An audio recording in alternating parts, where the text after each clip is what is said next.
For more on Japan's new leadership and what it means for the economy going forward, my colleague Rachelle Akuffo talked to Hikaru Yamagishi, a PhD candidate at Yale University. She started by asking about the outcome of the leadership vote.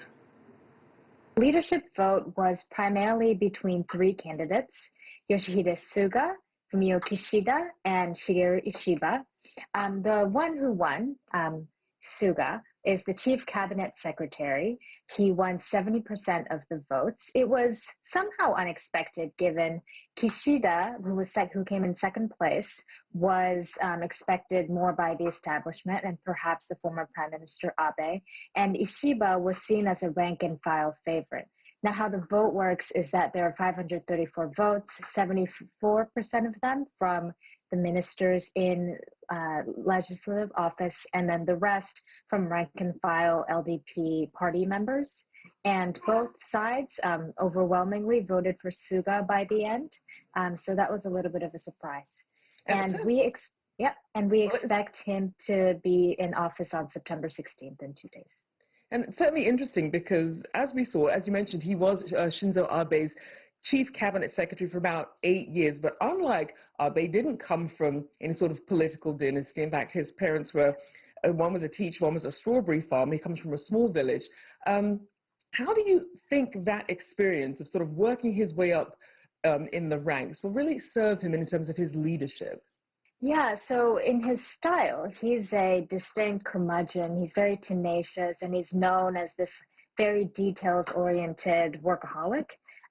He's known, he does his 100 sit-ups every day, and people don't really associate charisma with him as much as tenacity and some people are speaking about his achievements back in local politics, where he got rid of the waiting times for childcare and so forth.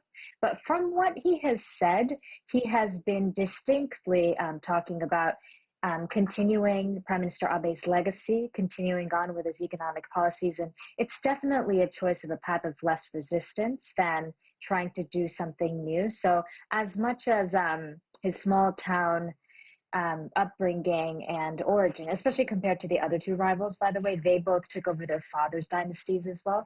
That changes his style, but we're not sure if that will change his strategy in politics. So then in terms of any sort of divergence that we might expect, should we expect it to be more of the same, a continuation of what we saw under Abe? Yes, we expect more of the same. He's talked about some dedicated points such as coronavirus and so on, but his overall assessment so far seems to be that the markets were stable during coronavirus, so he doesn't, and he's told us that he's going to continue with the 3 arrows of Abenomics, so more of the same is the right take, yeah. So when we look back at Abe's legacy, what do you think are really going to be the most defining moments of it? In terms of markets, his quantitative easing, I think, will be one of the emblematic things that he did. It's debatable whether this boosted growth. Things like wages have not grown as much as we thought it would. But in terms of flushing or putting a lot of money into the system, that he did. Another thing that he did, or less operative word he did rather than happened maybe, is that there was a long-term stability in Japanese politics, or consistency at least. At the same time, and partly this might be the reason, his tenure saw a strengthening of the cabinet office. And this also might have coincided, some of the research we're starting to parse how there might be less democratic accountability and more of this path of least resistance politics with a very strong prime minister rather than robust democracy at the ground level in Japan. How does Japan successfully move forward in other aspects of its economy, for example, workplace culture and supporting women? Yeah, so this has been a long time coming in Japan. Japan has a enormous aging population issue with demographics.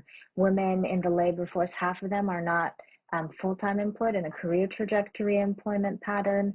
And all of these things, it's a mystery as to why Japan doesn't open immigration. And as long as the Liberal Democratic Party, which is on the right side, remains in power, it's unclear whether this door will be opened.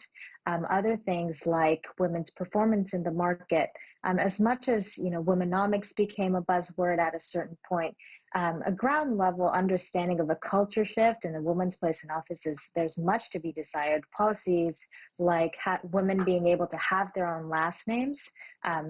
The 2 out of 3 candidates were still very iffy or opposed to it. The prime minister and the LDP is still opposed to this policy. It's a big right-wing talking point. We're very, very much behind still with womenomics.